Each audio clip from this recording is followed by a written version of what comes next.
Hi നമസ്കാരം.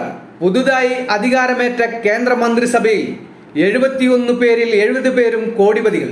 മന്ത്രിസഭാ അംഗങ്ങളുടെ ശരാശരി ആസ്തി 107.94 കോടി രൂപയാണെന്ന് തെരഞ്ഞെടുപ്പ് അവകാശ സംഘടനയായ association of democratic reforms ADR പുറത്തുവിട്ട കണക്കുകൾ കാണിക്കുന്നു.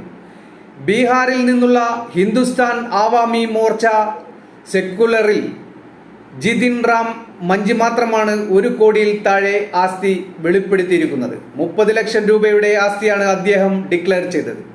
മന്ത്രിമാരിൽ 6 പേർക്ക് 100 കോടി രൂപയിലധികം ആസ്തിയുണ്ട്.